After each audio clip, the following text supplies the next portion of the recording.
Check it out, guys. On the bench this morning, a reissue Fender Jazz bass.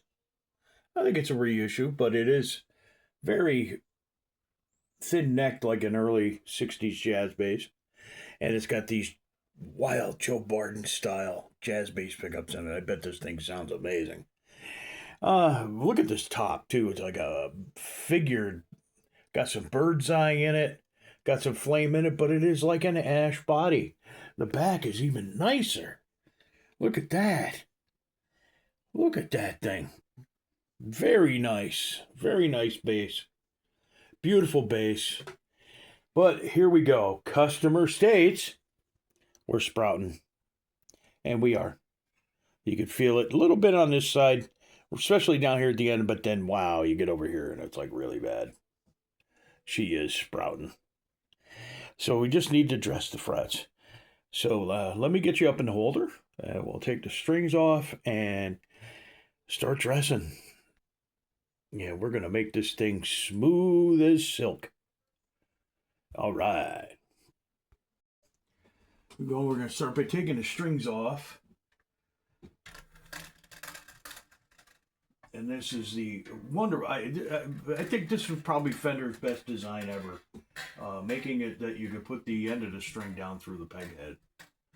I think that's the best design that was ever done. Wow, you can tell that this thing has got really low action because as you took one or two strings off, like the tension off of them, the neck, the rest of the strings started fretting out. This thing has got incredibly low action. But I think that's the best design ever that Fender ever did. We're just going to put the strings off to the wayside here because we do not want to change these. They seem to be like brand new strings. And our customer just wants the damn thing to play nice so he can get it ready for sale. And that's what we are doing.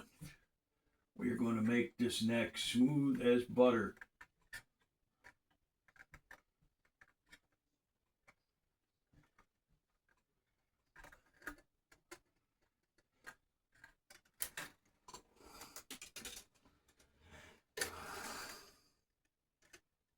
And one more.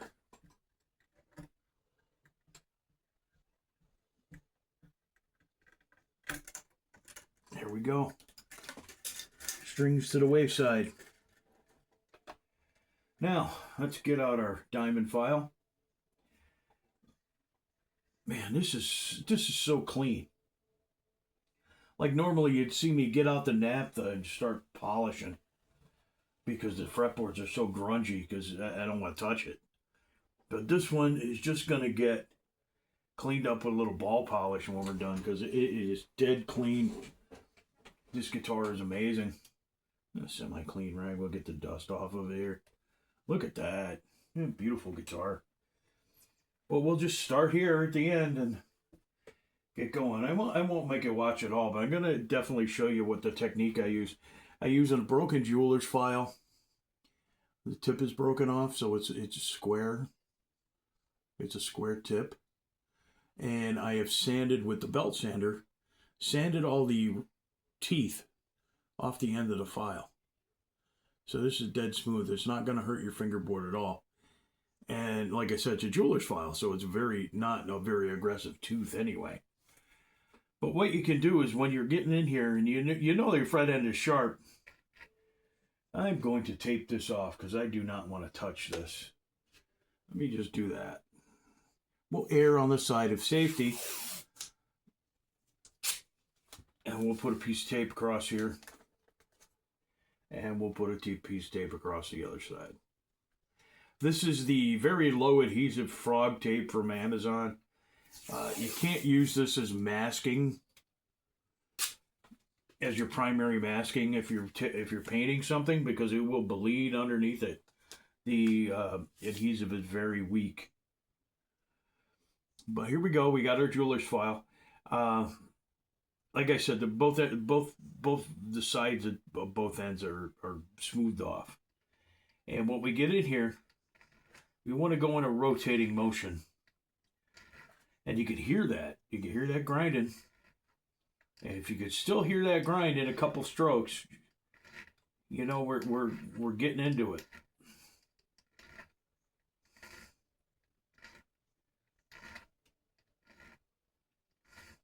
You want to go in a rotating motion. You want to start flat and then kind of bevel as you go. And you want to rotate it out.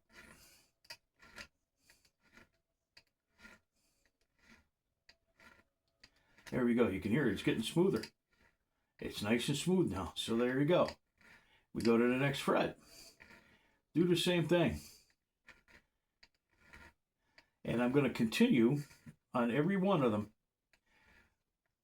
Both sides, both ends. And we're going to rotate like this and turn this into almost a rounded ball end. But we're going to take these ends off. And then what we'll do is we'll go around with one of these sanding pads. We'll start with an 800 and go to probably 2000. And these are foam back pads. And we'll go over the ends of the fretboard and take off any little nibs that are still there. We do that after we round it.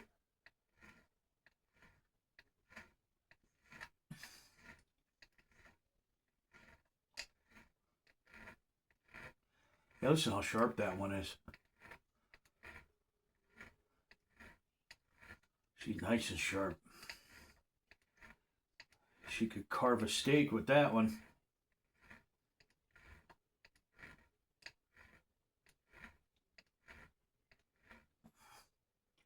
And this isn't any fault of the company. I'm not going to make another fender bashing video. I haven't released that one yet because I'm still debating it.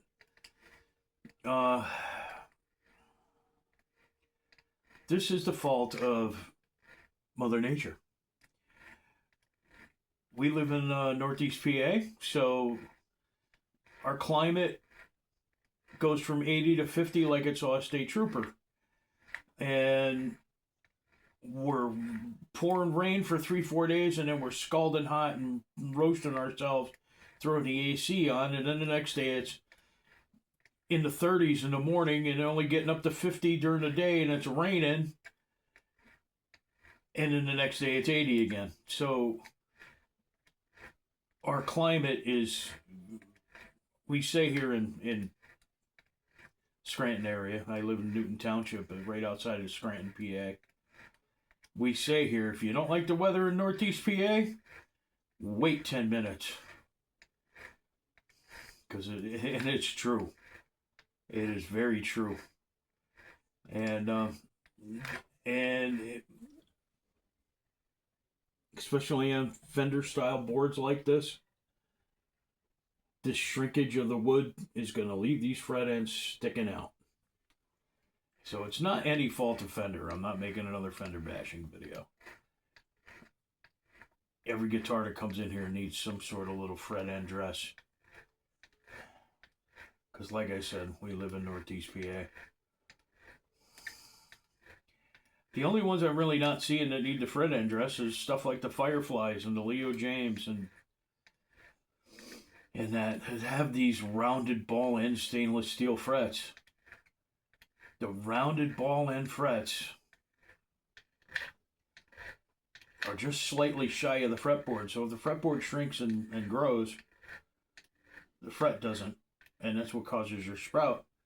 But if you got a rounded ball end and the fret is a little shorter to begin with, it doesn't really affect the rounded ball end frets.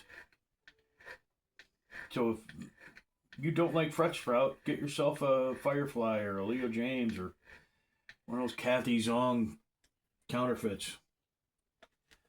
Because the rounded ball end frets, I got a Kathy Zong neck for the Yngwie build that I did, the Internet Yngwie.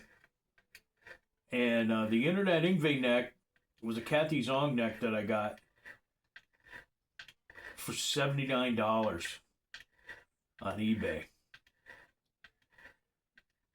And it was a new old stock. It was never used, never bolted on anything. I got it from a private customer. But it had rounded ball end stainless steel frets on that scallop board. And if that thing isn't one of the best necks I've ever played. I mean, yeah, there's the faking bay on it. I'm actually, because I built the Strat, I'm actually contemplating taking the fender off of it and the Yngwie signature and putting one of my Fat Cat logos on it. I'm running out of my current Fat Cat logos anyway. I'm running out of them. And my new logo is going to be more reflective of my stickers. That kind of aggressive, campy horror movie font kind of thing. And I think that's what we're going to do for the new Fat Cat logos. And so what we're going to do is we're trying to get rid of the current ones. I've got about 30 or 40 left. So they're going to be going on some private builds. Now, we do take, hey, I'm only human. Every once in a while I slip here and I go across the end of the fret. And we do make a little mark on the end of the fret. So we're going to polish these with a little steel wool and some 3000 grit sandpaper when we're done. We're not going to give them the full Dremel polish because this fretboard is gorgeous and I'm not going to touch it. But we will go up to 3000 grit with the polish after we're done. But you see what I'm doing. We're rounding these frets, and it's going to take a while. And I do not know how to do time lapse yet. I tried doing it with the U-Cut. And I end up time lapsing the whole video. I can't time lapse one section for some reason. I just don't know what I'm doing. Come on, I'm 60 years old. I'm technologically challenged here.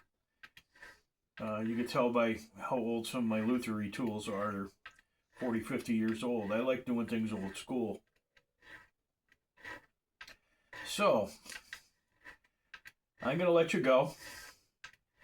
And we'll come back when the end dressing is done. And then we'll do the fretboard rollover and the bevel,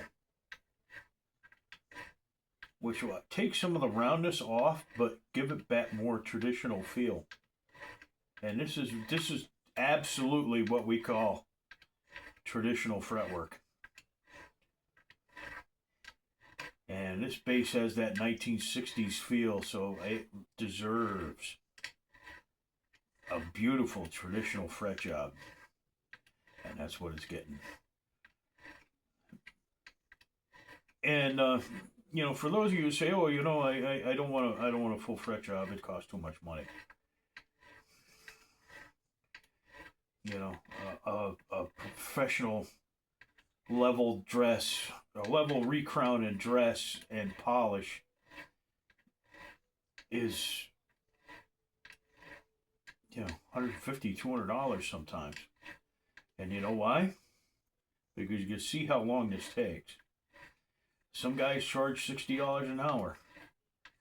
I don't charge that much. But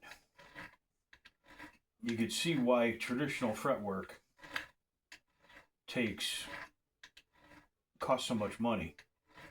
And when you get a full fret job, a lot of it you just bury the cost into it. Because you're going to go through, when you get a full fret job, brand new frets, you're going to be doing this anyway. Because everything has to be perfect. If you're not making your frets pretty much perfect, you making a guitar that doesn't play right. Doesn't play correctly. You have to have higher action because the frets aren't level. You've got just a straight bevel on the edges of the fretboard, so you're gonna catch your finger on it, or your finger, or whatever, your sleeve. I like it so that I can run these microfiber claws up and down this neck, and you cannot catch anything, even these little microfibers, which pick up everything. You can see it. It picks up everything. Look at it, it picks up the steel wool. This stuff picks up everything. So if you can run this rag across this fretboard without it snagging, which you just saw, I just ran up, because I'm doing the upside. If you can run this up and down that fretboard and not have it snag, you're doing something right. So that's what I do. I mean, yeah, Phil McKnight does the lady stockings, and that's all well and good. Do the rag snag, do the handshake, the whole Phil McKnight thing. But you know what? Phil's a guitar player, and Phil knows what he likes. So if he can run his finger up and down a fretboard and not snag it, and it's a brand new guitar, he's doing something. They're doing something right. 90% of the time, it's something new with the pre-cut, rounded ball end, stainless steel frets. These things are not cut with a pair of nippers. They're cut with a CNC machine, and it rounds the ball end off. It rounds the fret end off to a ball. And they're new. So they know what their nut width is. They know what their heel width is, and then they do the frets from there. And I just scratched this fretboard. What an idiot. Little steel wool. Go with the grain. And it's gone. And it's gone. We'll condition this fretboard. It doesn't need a lot of conditioning. It's not dry at all. But we'll give it a good dose of Howard's Feed and Wax when we're done. There, I fixed my mistake. That's what happens. But we're going to let you go. And we'll come back when all the fret ends are dressed, and we're getting ready to round the edges of the fingerboard and do the bevel of the fret ends. And we'll come back when we're doing that. See you in a bit. Okay, all the fret ends have been dressed, and you can see you can run this rag up and down this fretboard without it snagging.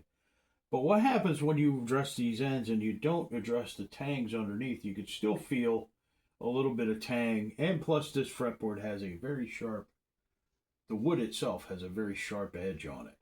And what you want to do is you want to roll it over. So we're going to start with a very light sandpaper, an 800 grit, and we're going to kind of coat it a little bit of a bevel. And we're just going to go up and down this fretboard just a little bit. It is not a lacquered board, so we're not hitting any finish. We're not ruining any finish. We're staying off the finished end of the neck. We're just staying on the fretboard itself, and we're just beveling these edges just ever so slightly. You can see a little bit of an angle we have, about a, I don't know, maybe a 70-degree angle here. And we're just going up and down the fretboard, and we're going to clean this off. See what that looks like. See how that feels. That's looking very nice. Now you see we broke the edge of the fretboard right there. We just started getting into it. But we're only at 800.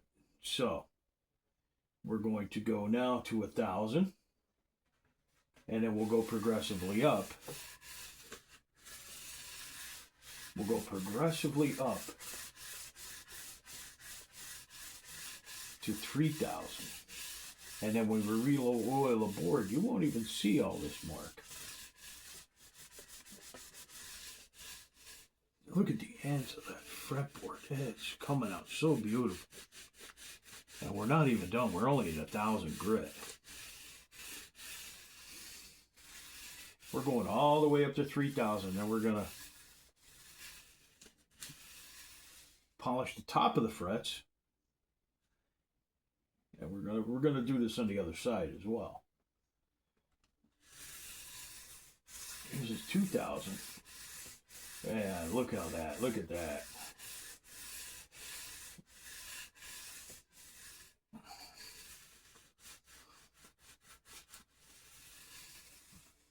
The rounded ends, and then now the fretboard edge is rolled, and the tangs are fret tangs are taken care of. There's 2,000. Let me just wipe this off. Look at how gorgeous that is. Look at that. And then we're going to 3,000.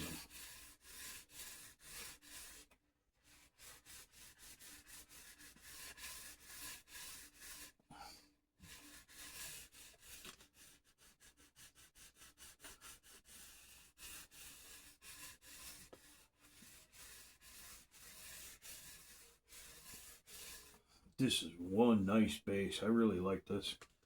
I would buy this if I had the money. All right, now I'm dealing with some taxes stuff in my house. I'm trying to save my house, so I don't want to get booted out of here. I own this place outright, and it's a damn shame that even on my disability payments and what little money I bring in on the side, I can barely afford to live here. I'm going to have to go. I think we're going to have to go into subsidized housing. And I don't want to. I really don't. And then I'll have to rent a place to do my work.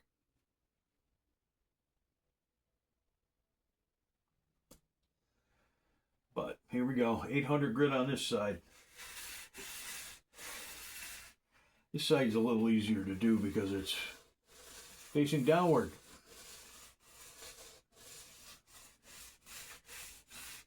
And this will just roll the edge of the fretboard and take away any of that little bit of tang that's sticking out. A little bit of fret tang that's sticking out. You can see it. 800 is a little aggressive, but I like starting with the 800 and then finishing all the way up to 3,000. Because as you see on the other side, it comes out so beautiful. And then we'll polish the top of these frets and get rid of any. And like I said, these are a sandpaper with a foam backing on them, so you can really control. I like the way it lets you control it.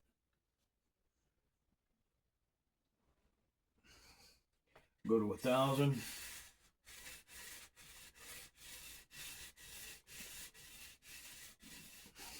I like the way it lets you control your hand a lot better than just using your finger on a piece of sandpaper. I like that foam backing. It gives you a nice bit of control.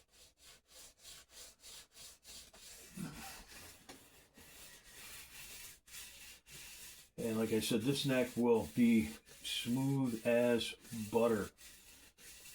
As melted butter when we're done. And you see, it's only a few strokes. It's all you need. These frets are very responsive. They're nickel silver. They're not stainless steel. We're not going to sit here and grind on them all day because they're not stainless steel.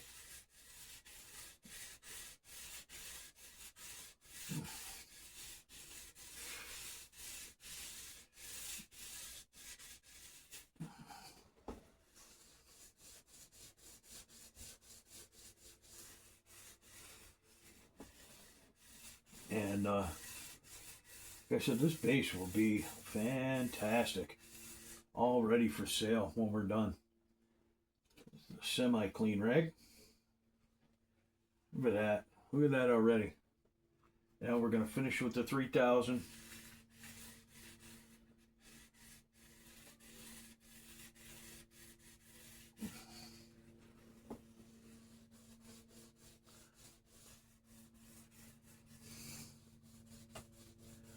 finish with the 3000.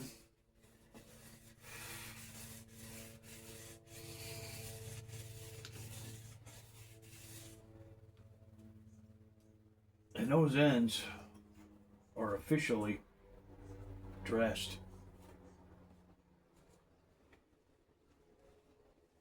And see, we didn't even hit it with the oil yet, and it's looking fantastic. Now let's just take. We didn't do anything really to the top of these frets, so what we're gonna do is just do a little steel wool, and we're gonna do a little steel wool to the top of these frets. Just give them a nice polish.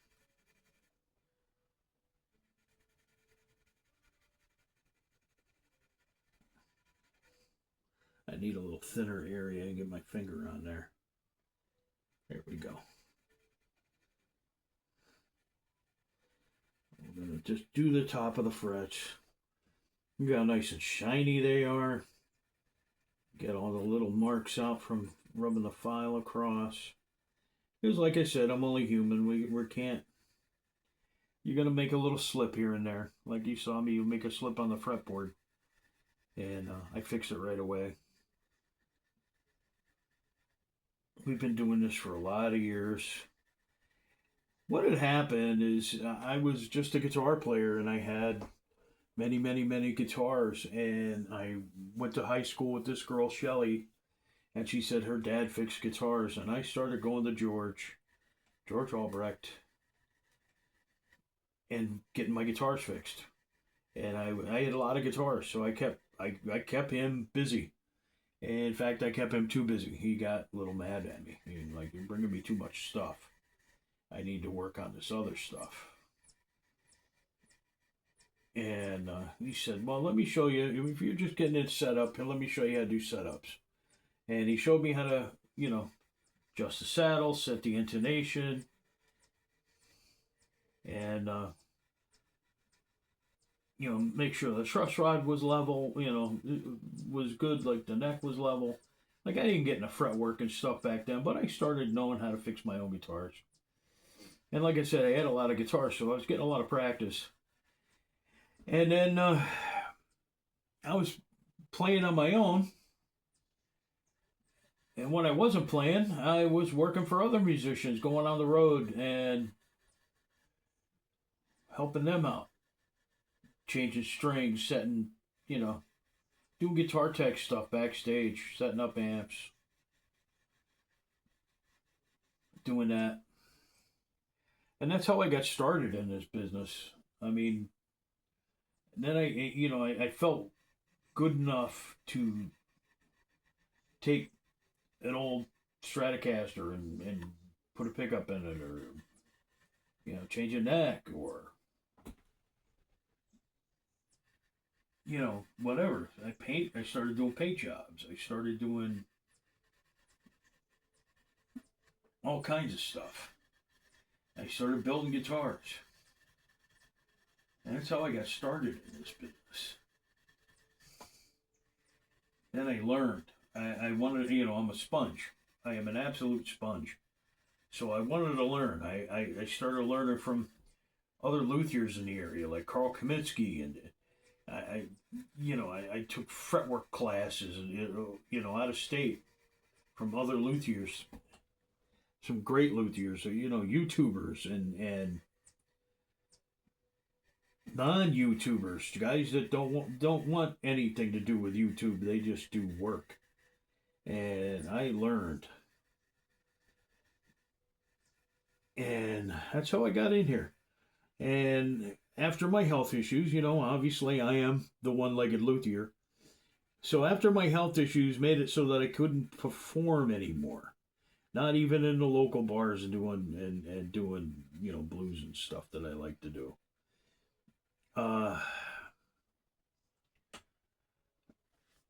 After that stopped,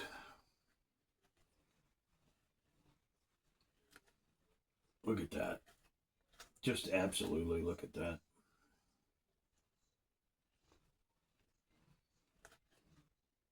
Yeah, we're gonna condition this fretboard. We're gonna put a little feed and wax on it. Not like that. Come on. Fucking Howards. I love you, Howards, but your nozzles suck. Your nozzles suck. But anyway, I digress. So I've been doing this a lot of years. I've been doing this 30 plus years. And I enjoy this. Look at that. Look at it. Just look at that. If that doesn't trip your trigger, I don't know what will. Look at that. Those ends, rolled fretboard edges, like I said, it's not a lacquered fretboard, so look at it. You put a coat of oil on it and look at it. Oh. This is just freaking amazing. Now, before we put the strings back on, we'll take this opportunity to do a little ball polishing. All right, it's Ernie ball polish. I wasn't going to do an OnlyFans video. No. Put a little on peghead. So here we are. We got a little ball polish on there. We get a better rag. That's still dirty. That one's pretty clean. And again, these rags, you want to know what rags I use? These are just straight up Walmart microfiber towels on a roll. There you go. It's right here. You get this giant roll. That's about a quarter of it used. So you can see how big the roll would be. It's a giant roll. And it is a giant roll. And it's only like 24 bucks. Yeah, even with the tariffs and shit. Yeah. It's only about 24 bucks. And they are strong and they're like washcloths. They're microfiber. They have like a terry cloth finish to them. Very nice. Very, very nice. Look at that. Look at that. Make sure we got any oil off the back of the neck. Now we'll just string her back up. And you know, I'll be a nice guy. I'm going to intonate this, make sure it's all intonated for my customer, because he is a awesome customer. He is a repeat customer, and this guy deserves a little treat. He definitely deserves to have a little treat.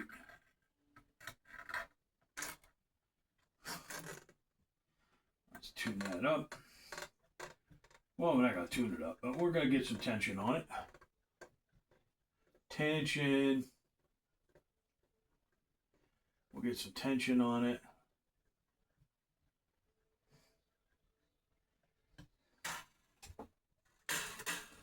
Like I said, this neck is perfectly straight. And so perfectly straight.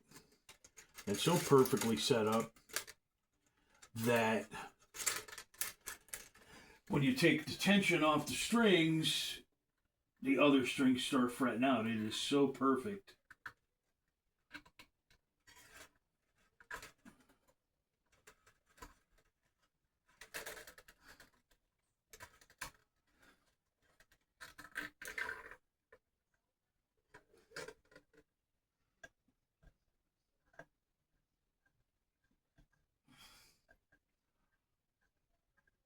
Any little bit of pressure off of it will set it into a back bow. So this is just set up perfectly. I mean, this is one of the nicest basses I've ever worked on. And you've seen, well, you guys didn't see the Oracle video. Wow. But you've seen some of the stuff I work on.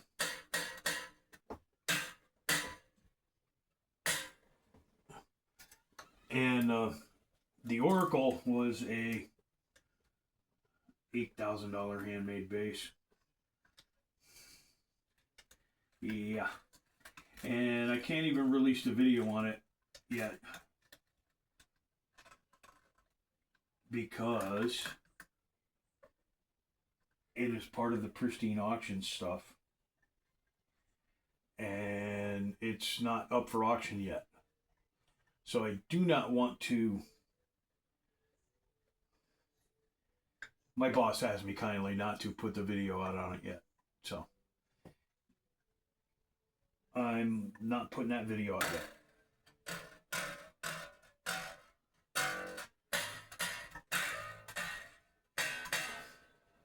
And then here's the big boy. But that video is in the queue. And as soon as I get the okay to post it, I'm going to. That base needed to have fall away put in the fretboard. Because the body joint, it was a typical custom base from that late 90s era where the body joins the bass side at the 12th fret, and then had a gigantic scooped cutaway on the treble side.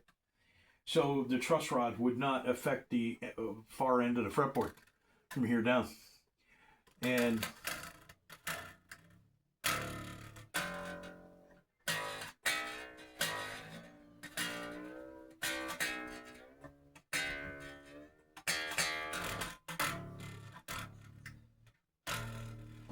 look at that. There she goes. She's a beautiful bass. Let's plug in the tuna.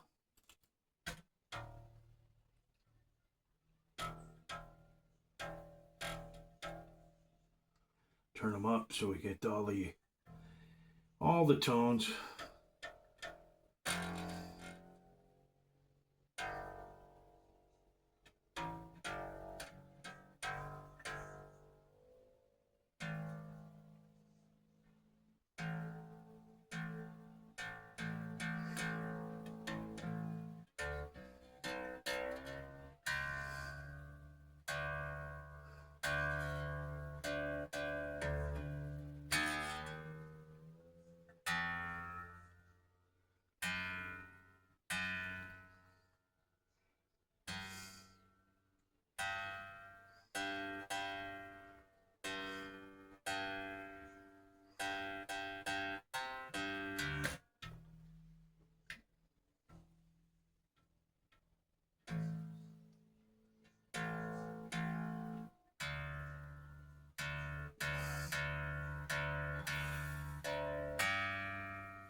Let's get rid of that video and put something else on.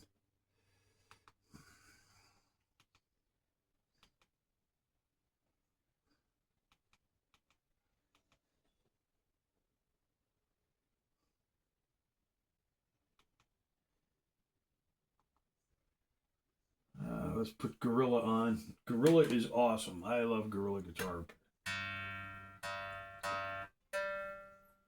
Wow, we don't even have to touch the intonation on this. I was going to give my customer a little bonus. And by God, he doesn't need the bonus. That one's a little sharp. That one was a little sharp. So we need to extend it. We need to take tension off. And we need to bring that screw back a little bit. Just a little bit. There we go.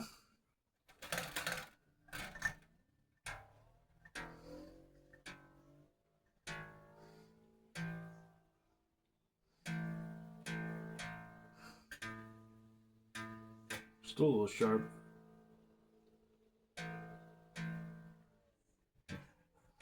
Still a little sharp.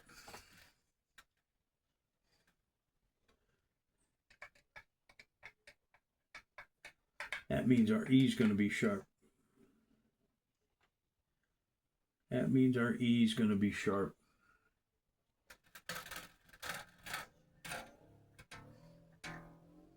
All right, so we did a good thing here. Wasn't that far out though. Dynamite. Let's check the.